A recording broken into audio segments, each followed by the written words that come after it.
Hello, welcome to our webinar, Tips to Leverage Local for Holiday Marketing Success. We're just going to give everyone another minute or two to get onto the webinar, and then we're going to get started.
All right, I see we have a few more people joining us, and I think we'll go ahead and get started.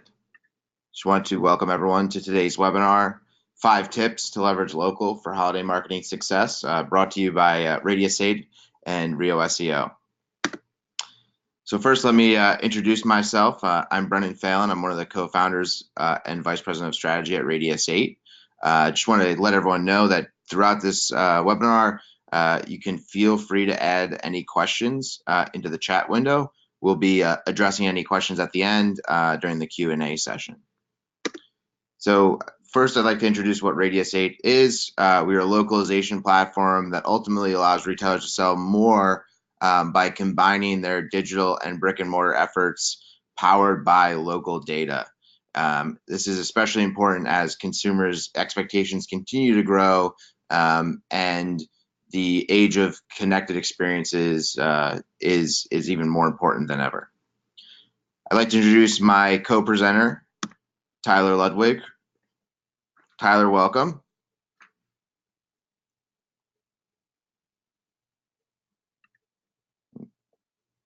Oh, Tyler, I think we got you on mute. Sorry. Tyler, are you there? I am here. The floor is yours for introducing yourself and Rio. Perfect. Perfect. Yeah. So Tyler Ludwig here, Director of Enterprise Solutions. Been at Rio for about 7 years now. Really focused around location management as well as local marketing for enterprise brands. So what we like to do is really push out content, create a source of truth for enterprise brands that have, regardless of how sophisticated they are, is managing that data as well as applying attributes and categories and as well as additional information that can be spread across the web, either through organic search, local search, but then also through things like Radius 8 does for e-commerce, but then also through reputation management. Thanks, Tyler. So before we get into it, we wanted to just kind of introduce the concept here that both companies see in market as a major shift in the way consumers are behaving. And that is really that location is less about today, all about just where your business is relative to what foot traffic is walking by, but rather where those consumers are, how they're engaging digitally in and around your stores, and what they're finding about your locations before they head to the store, and those digital journeys that are local to your brick and mortar. And so one of the great stats that there's been a lot of buzz about lately is really the rise of the near me search. And the fact of the matter is consumers their behavior is changing and they are looking for local results when they are engaging with their smartphones. So, 82% of shoppers are conducting these near me searches, a highly 500% growth in can I buy or I'm looking to buy nearby just over the past year or that past couple of years, as consumers on their device, on the move, are shifting their behavior and becoming ever more looking for that local connection with what's around them. And then obviously the elephant in the room is, Amazon, as they move into brick and mortar stores, is tightly in tune with the way consumers are behaving and is delivering, that connected experience. If you ever go to an Amazon bookstore in New York, for example, you know that it's all about that connected experience between your phone and the actual store. So we've got these kind of combining market conditions where we feel there's tremendous opportunity for the rest of retail to drive tons of value to their consumers by connecting the dots from that piece of glass in the consumer's hand to that foot traffic into the store. So today's agenda, we're going to go over 5 big areas where we feel that retailers can really drive value to their consumers, connect better with their consumers, and ultimately, leverage the technologies that are available out there, from, local inventory to listings management, to really drive that local experience. So we're talking a little bit about Google My Business Listings, how we can drive more value there, how we can leverage, organic traffic with store pages, how we can monetize those store pages and other parts of the website with localized data based on what's available, what's trending, and then also transitioning to where consumers are living online, right? On the social media platforms that they spend the most of their time on, what's the store presence there, and how do we drive more conversions through that?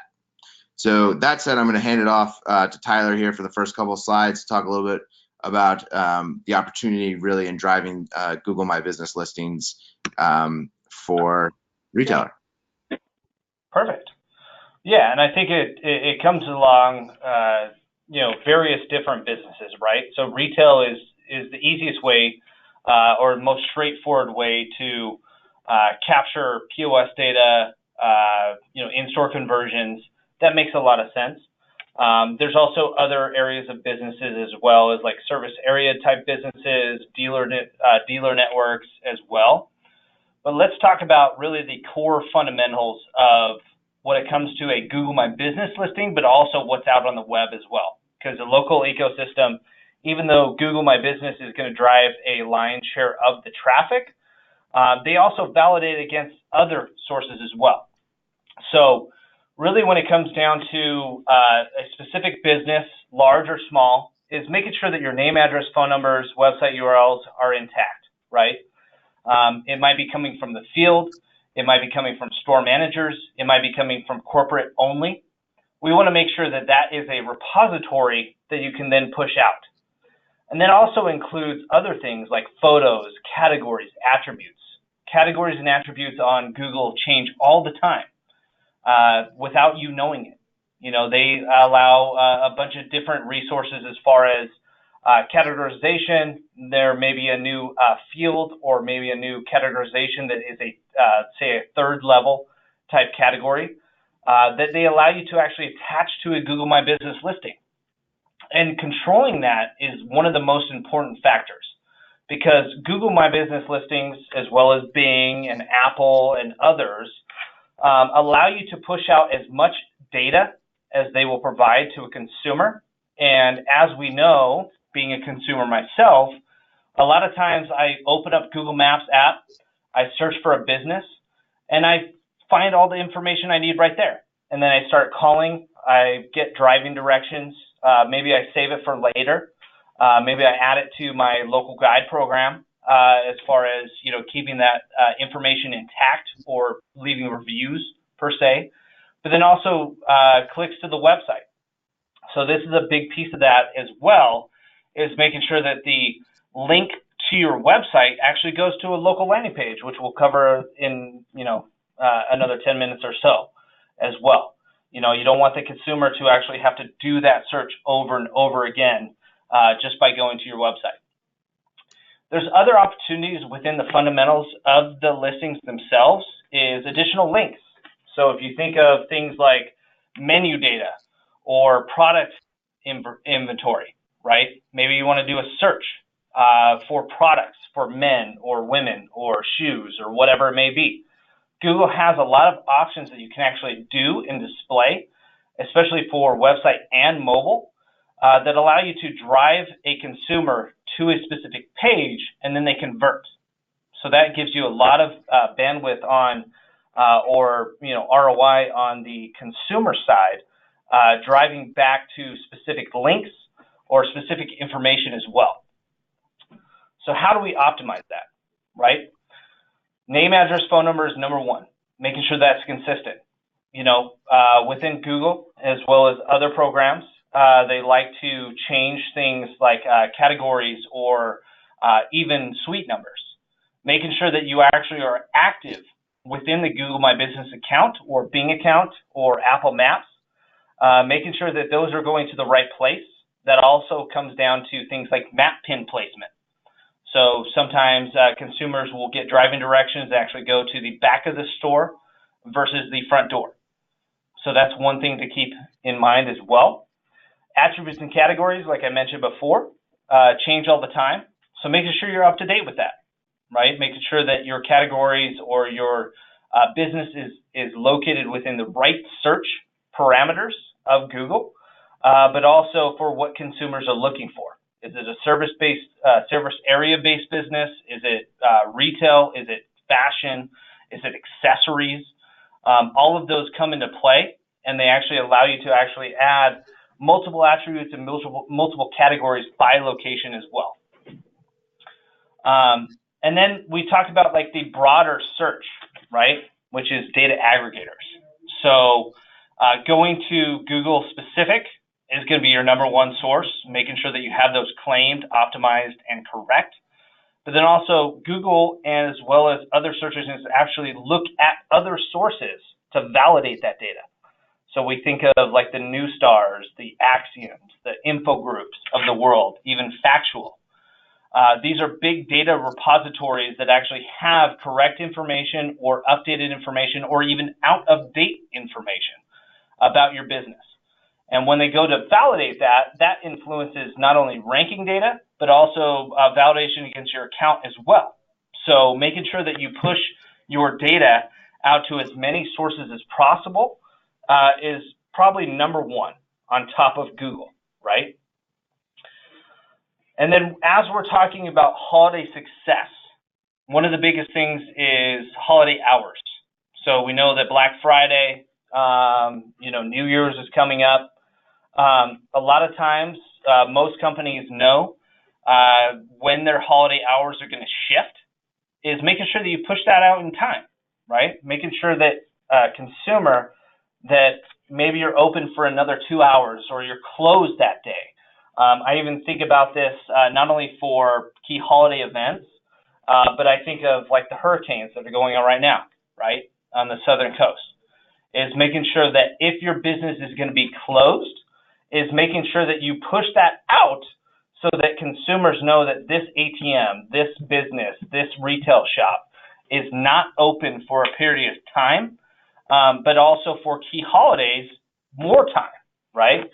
So now we're looking at additional attribution as well as additional information that a consumer can use to, I now have 2 more hours in my day, maybe I'm coming off work, that I can actually go shop and do all of my holiday shopping particular event.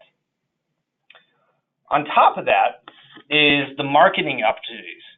So Google Posts, menus, price lists, attaching this to your local ad extensions or local ad campaigns is also important as well. Is making sure that, with Google Posts particularly, is they last for about 7 days.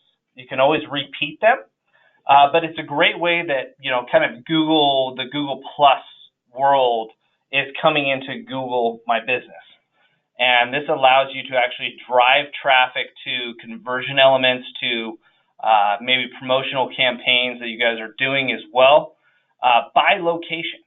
And it could be, based on area. It could be based on a specific location. You don't have to do it for all. But it does do a lot of omni-channel optimization or lift across the local network itself. But then also when it comes to menus and price lists, here at Rio SEO, we kind of like to call it like position 0. So for restaurants, it's pretty straightforward. Making sure that you add what you offer by location from a menu perspective. When it comes to services that you offer.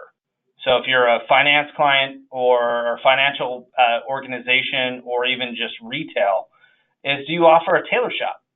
Do you offer custom, concierge within that location itself? You have that ability by specific category within Google My Business, as well as others, to actually promote that. And that's a huge thing. It can drive, additional searches, people that are looking for different services and so forth, to actually come in and, use your services or buy from your brand.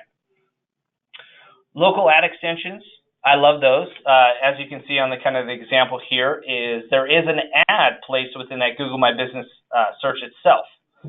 So you can say save on great brands, buy online, free store pickup, shop now with a link directly to probably their e-commerce side of the business, right? So that's something that you can do from an ad perspective.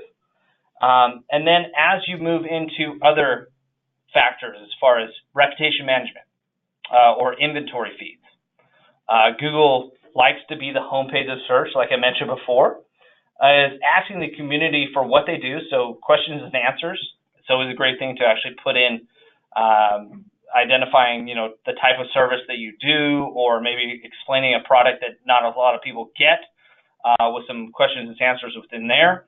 But then also reviews. Reviews matter so much to local businesses today. I know it's very cumbersome to respond to every review, but implementing things like as far as responding to bad reviews as well as good reviews is going to help you. Not responding at all is going to hurt your business from a local ranking as well as a local presence or consumer factor. So 85% of consumers trust online reviews as much as personal recommendations. That's a huge stat, right? Making sure that you actually are committed to driving consumer experience that they love. Next slide. Perfect. So when we think about, Google, as well as any search experience, even using things like voice search, Cortana, Siri, they're pulling a lot of data from a lot of different sources. And as we think of the consumer journey, using myself as an example, I search for, is it open? Is it, what are the directions to that store? Is it closest near me, right? Kind of Brendan talked about that a little bit earlier as far as the near me searches have come so far. 3 years ago, they were prevalent. About 2 years ago, they kind of went away. But now from a content optimization perspective, they're being very heavily weighted by Google and others, is making sure that people get the nearest store near them for what they're looking for, right? So directions, the address, the phone number. I want to call that store, make sure that they have that product in stock, right? Or else I'm not going to drive there. I become very lazy as a consumer where I don't want to drive there and figure it out. I just want to know right away and make sure that that's possible. But then also with the local ad extensions or local product feeds is I can actually search that store for in-store inventory, right? Making sure that I know what's going on or what's available in that shop, right? And that makes sense to me. And then I talked about this before, is the Google is the new homepage. Most people don't click on the website URL. Most people, you can see here, 61% of mobile searches do not result in a click to the website URL. Maybe they just want to know what's in stock, or they want to know the address and phone number, right? And that's what comes back through analytics, which Rio SEO provides on a large scale for enterprise clients. A lot of that's very difficult to get. Either you download it through Google My Business or through Bing, but really we want to focus on how many people actually viewed that business, but they also interacted with it as well. Fine. So now we've talked about listings. Here comes the second piece, right? So organic search. This is SEO 101, right, for the past 20 years. Making sure that, Google My Business listings are going to show up in the map pack or through a knowledge panel description and directions and all those good links. But how does that tie back to organic? Organic is what a lot of agencies, brands pay a lot of money for, right? A lot of websites cost in the hundreds of thousands of dollars, if not more, but also making sure that it's correct, making sure that it's optimized for the local experience, and that's what we focus on. So, Yelp has great presence for organic search.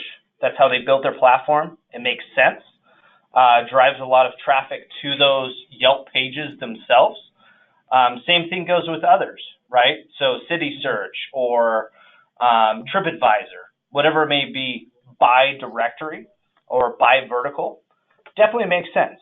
But what can you do from your specific brand or your specific domain presence?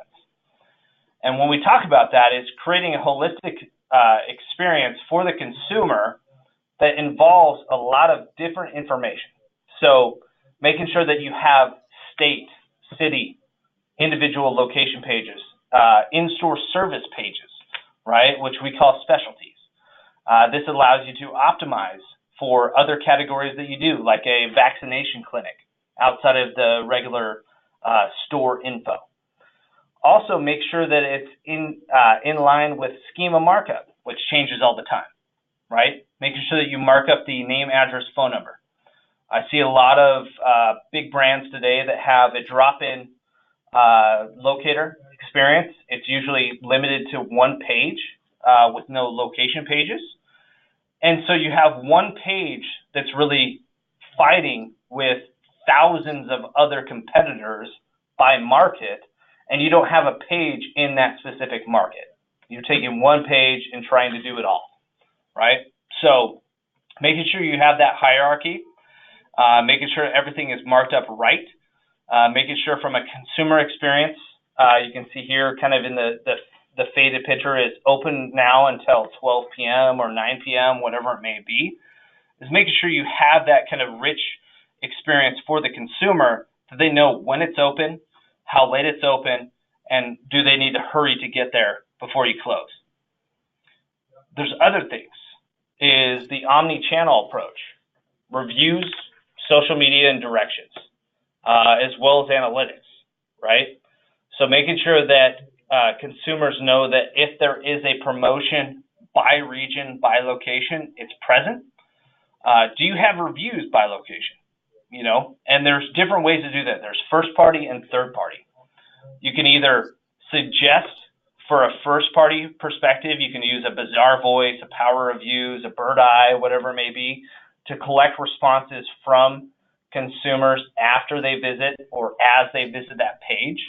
And that would be something that you would own. You would own that consumer experience. But then there's also third party. You know, Google loves to have reviews on Google My Business. Making that easy for the consumer where they can actually click and actually go off to the Google, the Yelps, the Facebook, the Foursquare, whatever page it may be, is providing that accessibility to that consumer will help your brand overall.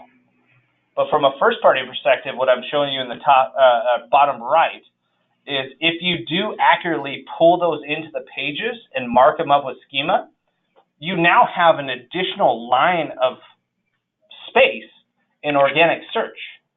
That 5-star rating with 4.9 and 39 reviews, that's an extra line, right? You now pushed somebody else down one line.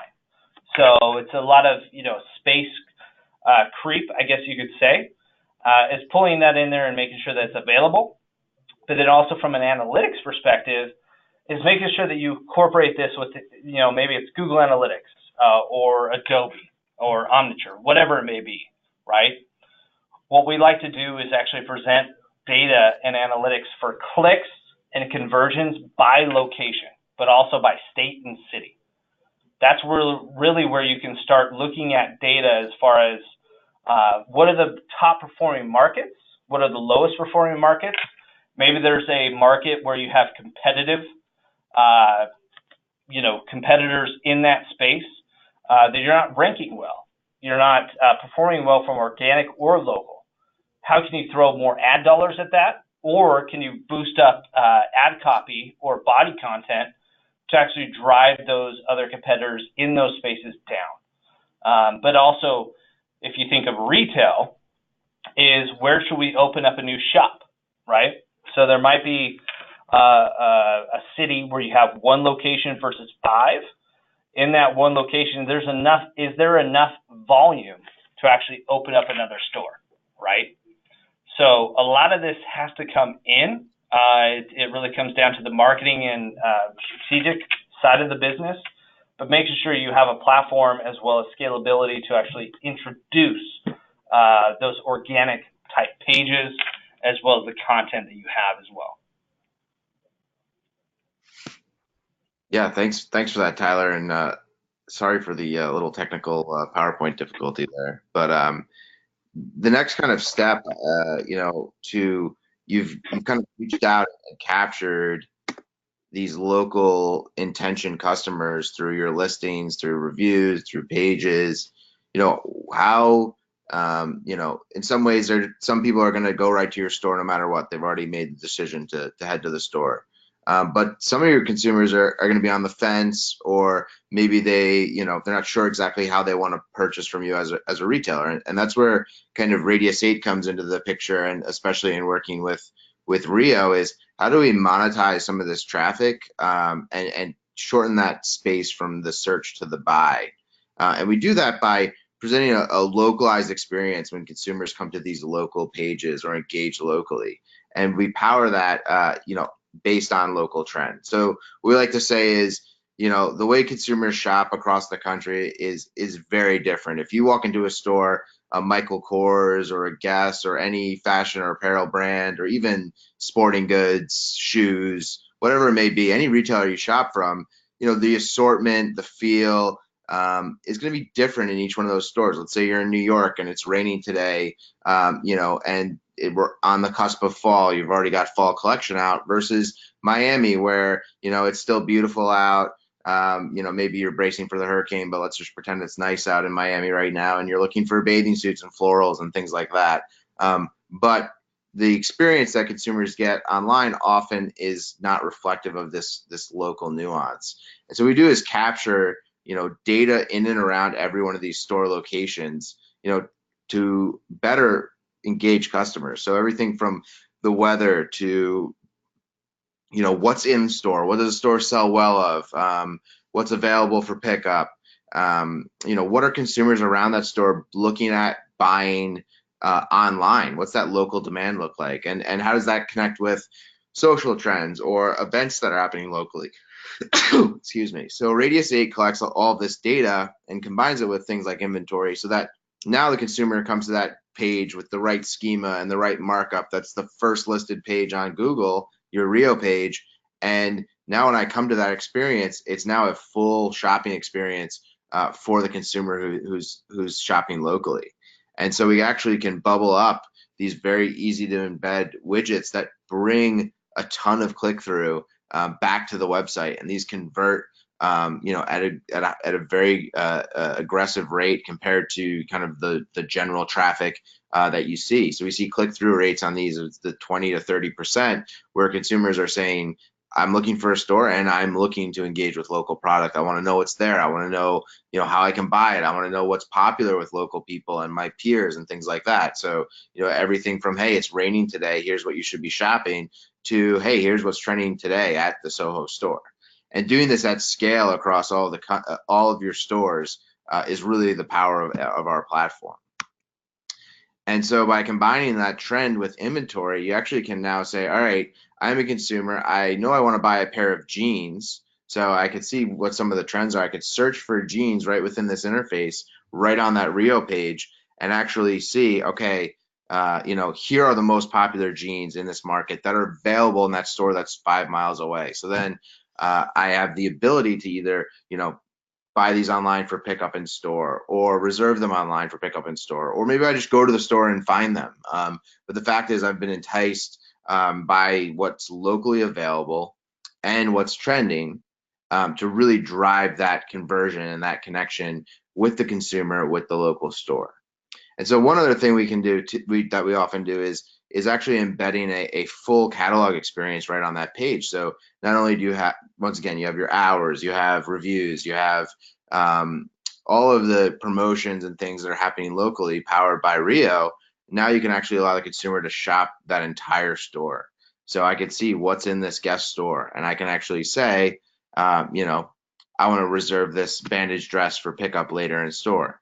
Now, after I've done that, now you've collected an additional layer of data to Tyler's point on how the analytics can power, decision making at the corporate level. You've said, all right, here are people who want to buy products locally. Here's who they are. Now you can put those into your marketing funnel. Where they are, where they shop.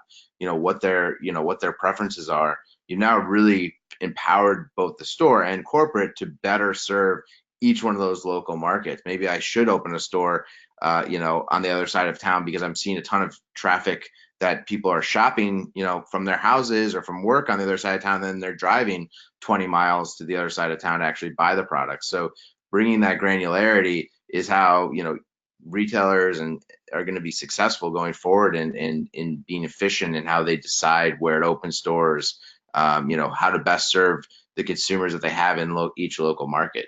So there's a tremendous amount of value here in actually connecting that from the first search, hey, I want to find something near me, to I land on a page that is specifically for that local store, has all of the engaging pieces, promotions, everything I need to know. But now I also have that layer where I can find the products I love, find the products that is popular, help me figure out and sort through, get that social proof, and then pick them, have them ready to go and ready to be picked up. Or if I want shipped to my house, something like that, right? The point is, we've got to engage customer. How do we make sure that they convert on that experience and that journey?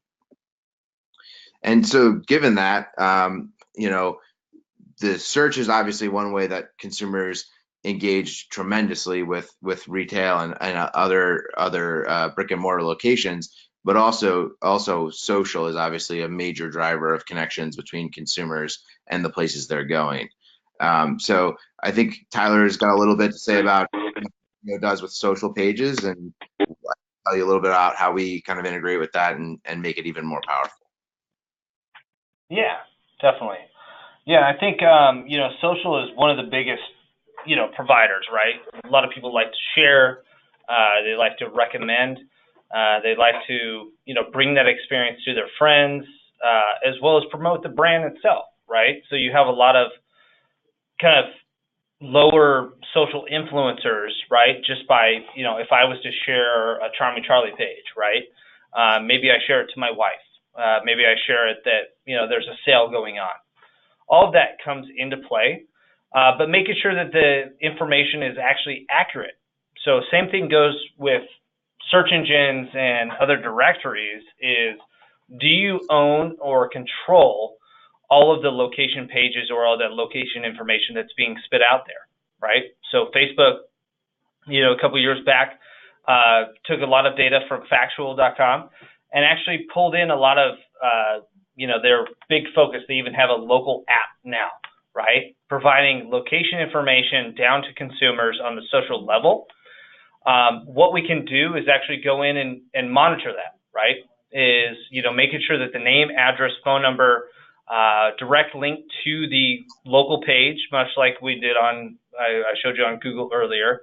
Make sure it goes to that right page so that you know what's in stock or even at that store at that specific time is important. When it comes to photos or posts or reviews, all of that comes down to the brand, right? How do you want to manage that? With posts, you can cascade that from the corporate brand down to all the local pages, but making sure that you have ownership of that is highly important. And kind of the right screen, the kind of desktop view of that is Facebook actually added a locations tab to not only retail, but to other, brick and mortar locations as well.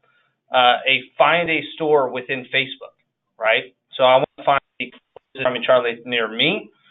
We can do that, right? And we want to make sure that that information is correct. But there's also the aspect of rogue pages, right? Which is highly prevalent across any brand. You might think that a corporate entity from a corporate brand page is the all and end all, but there's probably 5,000, 2,000 other pages that live out there using your brand without the consistent marketing copy as far as profile images or cover images, all that kind of stuff within there that a consumer might click on and might get the misinformation, right? So collecting that, making sure that you eliminate those, and then also monetize those. And I think that's where Radius 8 really comes in, is the shop the store impact is, once you have those cleaned up, is making sure that you can actually convert users at the social local level as well. Yeah, absolutely, and it's perfect transition for Tyler to get right into it. Is kind of cleansed, and you've got your pages where consumers are finding consistent information. Once again, how do we capitalize on that local consumer at scale, right? You can't, no brick and mortar location can afford to have someone sitting here picking products every day and putting them on a grid and saying these are the products from the store. It has to be 500 locations. You got to be able to do this with a snap of your fingers. That's dynamic and works every time automatically without anyone being involved. And that's really, a key here. And what we do is actually take a similar experience to what exists, embedded on a Rio page, for example, as a store catalog, and bring that right into the branded Facebook pages. So now you've got your corporate brand where consumers can shop nearby and actually get a local experience. So, whether it's Guess or G by Guess, I'm actually now shopping the local store. And the really cool part about this, consumers love to live in social, right? They don't want to go out or deep link to your homepage and try to dig through a whirlwind of products to try to find something to buy or pick up in store. At that point, you've already lost them, right? It needs to be inline, consistent with what they're doing in their social media life. And so what we do is actually enable them to actually convert right within, in that page. So they're actually able to reserve or buy right within that page and get that product for pickup in store without kind of what happens is, often retailers start with a deep link back to the page, or they're going somewhere where the consumer said, oh, I engaged with you because I saw this great asset you put out, a video of your fashion week or something like that. I'm engaging with your page. I want to buy something. I see something I want to buy, but now I have to go back to the homepage of your website and try to find it. In today's world, that consumer is already lost. So being able to actually convert them right in line, and most importantly, do it in a way that is friendly with both mobile and desktop is really critical. So you now have the ability to, at scale, you've got your listings management with Rio, which I think is extremely powerful for making sure that data is clean. But once you've got those eyeballs, what are you going to do with them? And so that's where we bring in this local catalog where now you can shop, reserve, head to the store right within Facebook without ever leaving. And I think that really, highlights the value prop between Rio and Radius 8 is finding great customers, giving them the information they need, and then driving them to the conversion. And so that's a great value prop, especially in Facebook and social. Yeah, and I think just to touch on that too is making sure that the location data aligns with the kind of Radius 8 approach, right? Is making sure that when it comes down to, radius 18 miles away, right? Are the location factors correct? Is the lat long correct? Because that all plays into it. If it's 5 miles away, I'd rather go there than 18 miles away, right? And I think that's the sync between the Rio and the Radius 8 platform is making sure that that location layer is top of mind, but then also applying the conversion elements on top of that as far as the, what's in stock, what's in store. Can you actually book an appointment with a stylist, whatever, which Radius 8 delivers on. Yeah, that's a really good point and something that we didn't dive too deeply in, but all of our premise of localization is so knowing where the consumer is very granularly is so important. So we have a tremendous piece of technology that really, without consumers doing anything, is able to help them find where they are relative to the stores. And obviously that all starts with having your listings and your store data cleaned and audited in Rio, but then knowing where these consumers are when they're on different devices and making sure that we're using the right strategies for the right devices and plugging in that really precise location is critical. Because if I say, look up and say, all right, Brennan, you might actually be in, I think you're in New York, but I think you're actually in New Jersey. That's a lost experience, right? Now I'm turned off as a consumer. I'm not in New Jersey. I'm in New York today. I'm not going to actually go ahead and convert versus we know you're in the city. We know you're 3 blocks away from the Fifth Avenue store, and here's the products there. So once again, it starts with clean data and updated data for your store locations, and then comes into where you are. Hey, even times when we know Rio has the data about store opening, store closing. Do you have enough time to get there to get the items you want, right?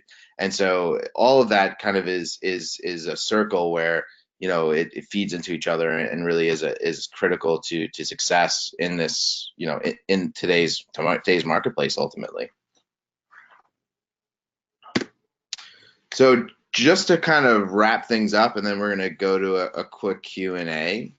But the things we covered today, really for holiday, if you aren't, if you're not making sure your Google My Business and your listings are up to date, that's obviously a critical part as consumers who can't find the information they need aren't going to be going to your stores, and that journey all starts on mobile.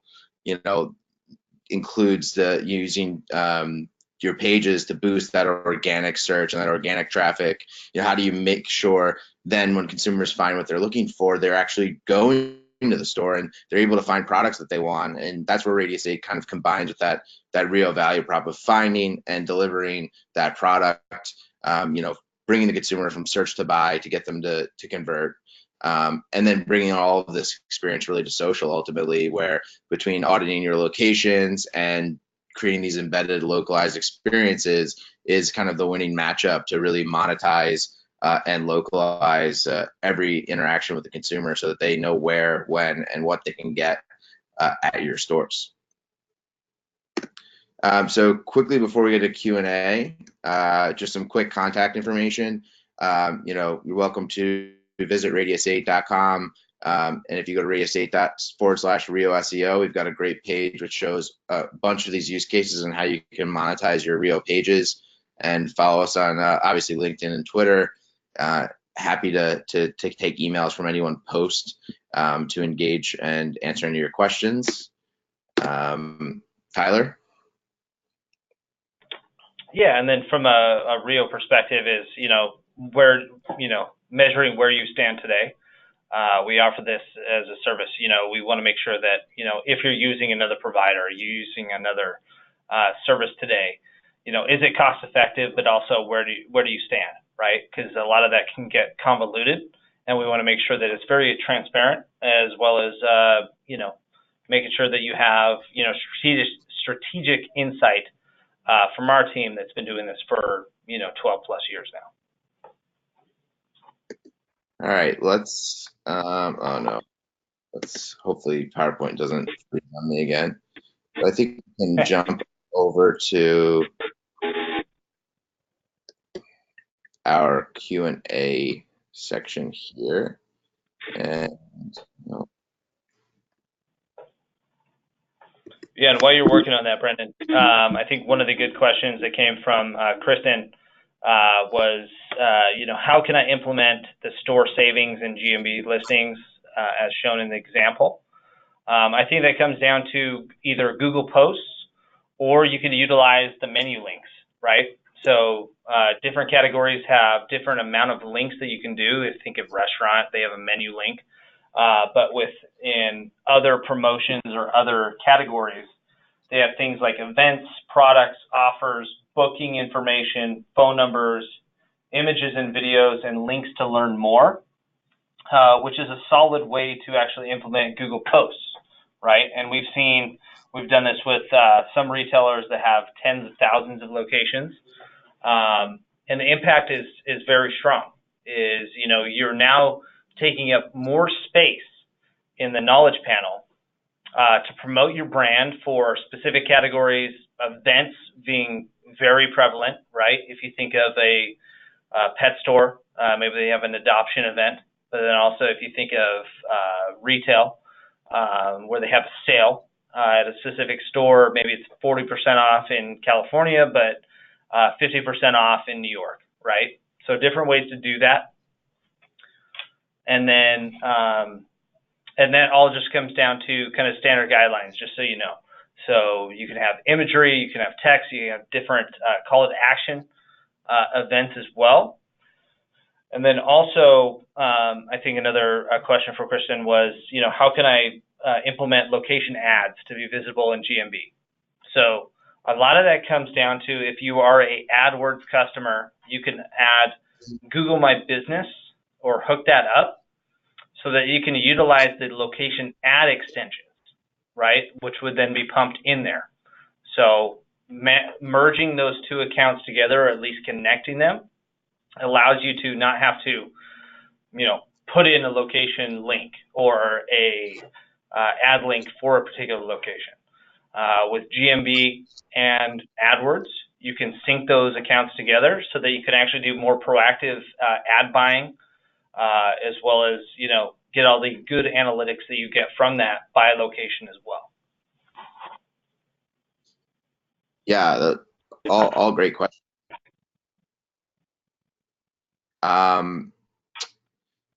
One thing I think we want to touch on too is really about kind of the value prop of working with Radius and Rio and kind of the time to go live. So I guess I'll start off with working with Radius and Rio gives opportunity to leverage once that data that you've cleansed data that you have in Rio and put it right into our platform. And so this is absolutely something that you know, consumers are going live with, or retailers are going live with quickly. It's a process that are typically measured in weeks, and absolutely something that you can start today and make change before holiday, before code freeze, to start, driving that better, obviously better listings, better pages with Rio SEO, but also, driving that foot traffic into the stores via products, via trends with Radius 8. So both very lightweight solutions where, it's not too late to do something for holiday with either Radius 8 or Rio SEO. And the fact that, Radius 8 customers plugging right into Rio is very simple, as well as the other way around. Bringing data from Rio to Radius 8 and then deploying these bars on those pages is a very simple process and able to show a ton of ROI and incremental revenue kind of right off the bat. So I don't know if you want to add anything, Tyler, but I just wanted to make sure we drove that home. Is that this is a great opportunity, time right now to do something for holiday, and it's 100% feasible to get this done before the holiday. For sure, yeah, and I think speed of market is like one of the most key common factors that we deal with for organic. Standing up a full-blown store locator, especially for marketing teams, right? Going through IT to develop these, you might use a Demandware, Sitecore, Salesforce to power that today. That takes some time. It's probably like 6 months, 8 months, right? With the organic focus of it for location pages, locators, fully built out, it's 30 to 45 days on the Rio side.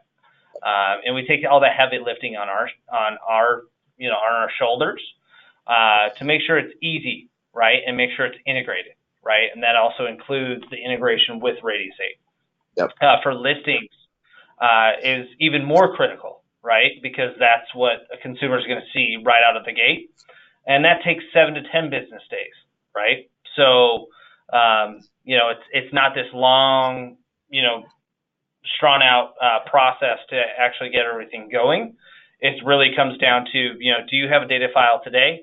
If not, we could work with you, work with your team to get that, put it in there, optimize it, right? Then making sure that when you do syndicate that data out, it's optimized for every source, not just one standard data feed that goes out to everybody. It's optimized by source. So Google accepts, say, 250 characters for businesses. For a description, it's actually 700. Bing accepts 3,000, right? So we want to make sure that you get the most added benefit as a partnership versus just a automation provider within there. And then we're going to stay on top of that to make sure that if there is any inconsistencies or conflicts or anything on top of that, our team is here to support you, right? So you don't have to go through a full process. And then integrating, Radius 8 into the pages is pretty straightforward. That's all part of the project plan and as far as what we do.